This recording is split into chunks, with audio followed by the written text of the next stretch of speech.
How to set objectives for the team is a task that most managers go through at least each year. In this video, I take you through a 5-step tried and tested approach to set clear, actionable objectives, which the team members can buy into. If you're going to put the effort into setting objectives, you want to ensure that your objectives help drive accountability and help increase the performance of the team. By doing both, the time taken to set objectives will be repaid in benefits to you, your team and the company.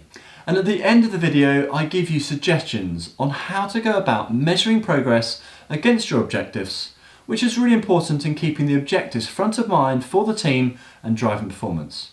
So keep watching.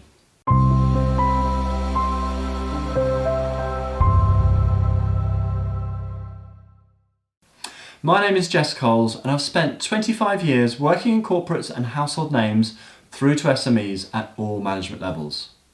I've been involved in turning around businesses and team performance multiple times, and one of the first things I do is set goals and objectives because it is so important to improving performance. If you're new to this channel, Enhance.training provides online business courses to help professionals, managers and business owners improve their performance. And if you like this video, please give it a thumbs up and subscribe. Too many people fear creating really good objectives. And I understand why. There is always the worry that your boss will haul you over the coals if you don't achieve them. Yet if you don't have specific objectives, how will you or your boss know when you have met them? Many managers and companies make their objectives too vague to be really useful. Creating vague objectives does help reduce the ability of your boss to hold you to account, but it also reduces your ability to prove that you've met your objectives. So vague objectives might be safer, they're definitely a lot less useful in driving team performance. I would suggest that you fight over the level of the goals attached to the objectives rather than making your objectives vague. Vague objectives don't help anyone in the long run. Everyone should know when you've reached your objectives. You, your team, your manager, anyone else that takes an interest. This really is in your interests if you want to ensure that your team performs and therefore you can perform too and meet your goals.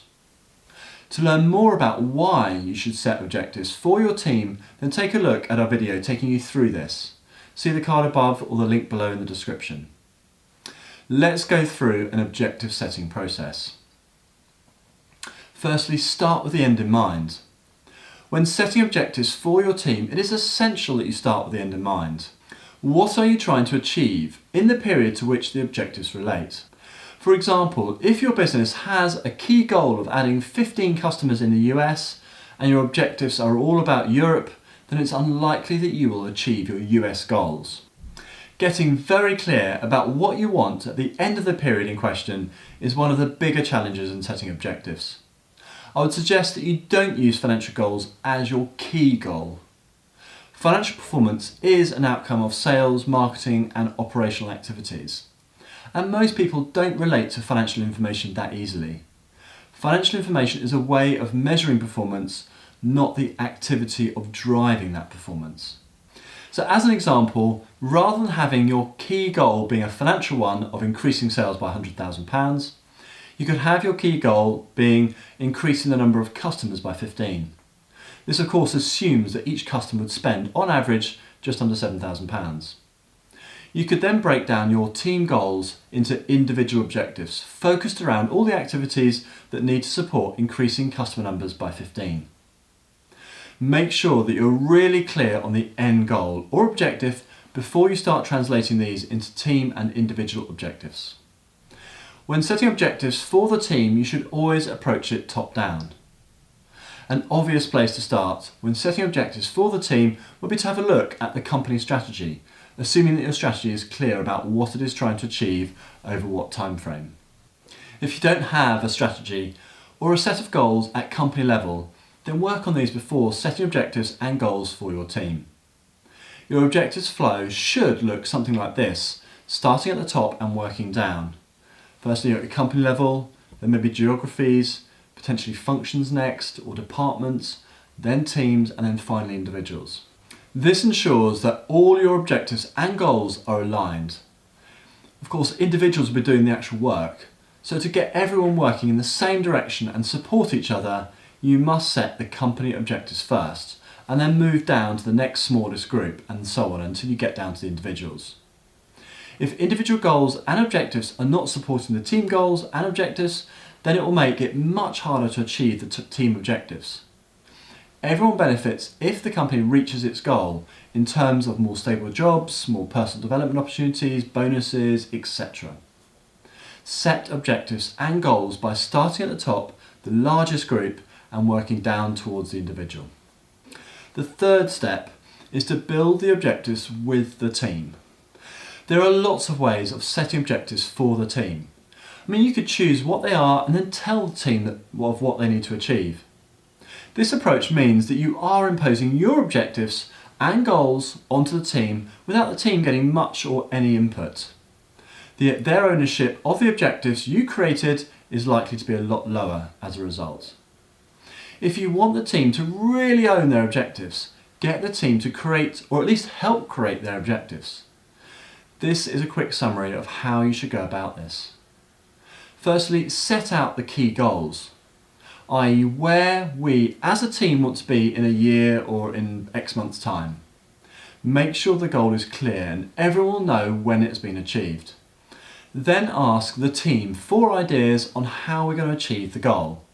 The most important thing you can do is not give your answers to the team.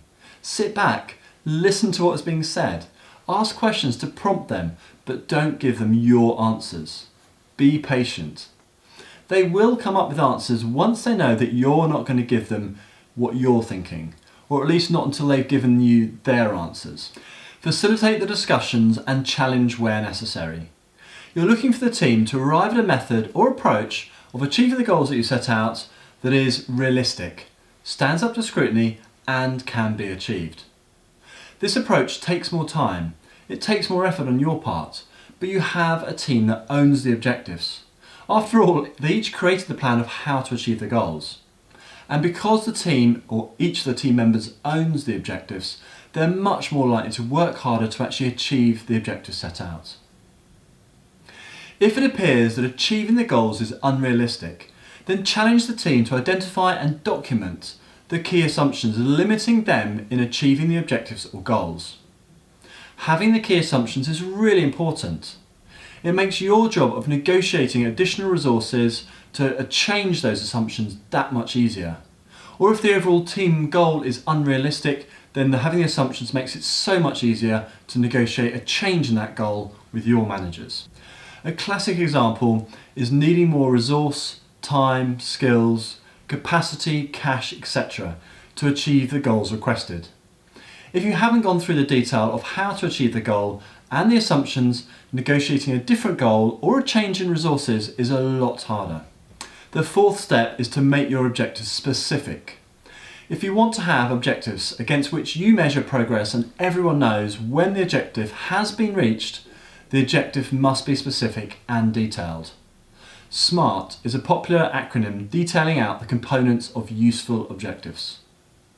The SMART stands for specific, measurable, achievable, realistic, and time-bound. You need all, or certainly as many of these components in your objectives to make it clear to you, your team, your manager, and anyone else when you've achieved your objective. If you're struggling to work out how to measure progress against your objective, or the end point is not clear, then keep working on your objectives until this is very clear. You are then able to hold people accountable to the objective and goal, which will improve performance if used in the right way. And the fifth step is to work out how to measure progress. Having worked out what your objective is at team level and the individual levels, you then need to measure progress against those objectives. Firstly, to keep people focused on their objectives. Secondly, so everyone knows where they are against their objectives. Third, so you can take correcting action as needed. And fourth, you know when you have achieved your objectives. So choosing what you're going to measure is very important. This choice will drive behaviour of the team and of individuals, especially when rewards are tied to achieving objectives, and the measurement determines if the objectives has been achieved. So keep what you choose to measure as simple as possible to collect and to collate. If you have a complex measure that takes loads of time to collect and then put into something useful, chances are you or a team member will stop measuring it, or the time spent will actually interfere with achieving the objectives. So keep it simple and keep it easy to measure. Here are some simple examples. Say for instance you wanted to measure consultancy productivity. You could look at the number of build hours versus the total number of hours available. And this would be quite easy to capture if you had a timesheeting system in place already. If you're a product business and you wanted to track the number of bottles sold, for instance, you could add up all the orders in a given time frame that have been dispatched from the warehouse. I think a stock management system will make this really easy, otherwise you'd have to have some manual tracking method. Or it could be achieving a 15% increase in profitability. You'd probably need some finance team or your system to produce a suitable report to actually track this. Or you might want to track the number of new customers. Obviously you could just add them up as you win them. Or you might want to get a bit more sophisticated and look at new contracts signed, or maybe new customers that have paid their first invoice. And that might require some input from the legal or finance teams. Whatever you choose, think carefully about what you are going to measure and how you are going to measure it, simply, quickly, and without incurring lots of additional cost or time. So in summary, how to set objectives for the team and do this well is not always as easy as it first appears. If you're able to get your objectives right and get the team bought into achieving them, and you're able to measure progress easily, then you have all the foundations in place to increase ownership of the objectives across your team and drive team performance. And you also make it a lot easier to reward others and get rewarded yourself for great work. So setting useful, clear objectives is well worth the effort in terms of what you get back. Enjoy managing and leading your team. And if you like this video, please hit the thumbs up button below and subscribe and hit the bell to get notified of our weekly video releases. This really helps us to produce more videos to help you. Thanks very much for watching, and I look forward to seeing you again soon.